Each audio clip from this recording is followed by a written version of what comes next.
Charlotte, it's really hard to believe that The Legend of Zelda Twilight Princess is now 10 years old. Can you not? Like, seriously, that's... I'm sorry, Yeah. I'm getting older too. We're all getting old at this point. But what any self-respecting video game company does during that anniversary is release a HDified reboot, not even a reboot, but remaster. Yeah. And that's exactly what Nintendo has done here with The Legend of Zelda Twilight Princess HD. Yeah, so one thing I love the gamepad for item management, and that's something they've done with Twilight Princess HD.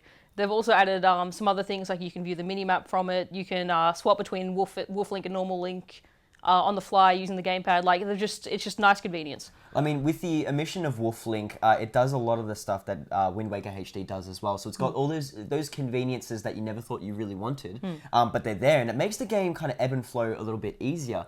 It's a bit of a shame that the swordplay and some of the other exploration elements in Twilight Princess are quite clunky. I mean, for a 10-year-old game... It felt... when I first played it, 10 years ago, it felt fine, but sort of, as I played more games, things have been refined, and it just it hasn't really...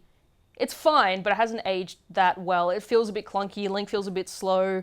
It's just, yeah. It's not even the controls either. Sometimes the visuals, they're serviceable. They do their job. Like the draw distance is really well done. There's less fuzzy things happening, less jaggies on some of the character models, which is fantastic. But the textures don't seem to be touched up at all, which kind of feels like they've gone 3/4 way there, and then they've just kind of dropped the ball. Yeah, so like Cardi said, it looks fine. I mean, it doesn't look terrible, but yeah, it doesn't really feel like it's really been improved all that much. It sort of still feels pretty similar visually. Now, there are a couple of additions to this as well. So you've still got the story content and a few other things, but you do have an additional temple, which...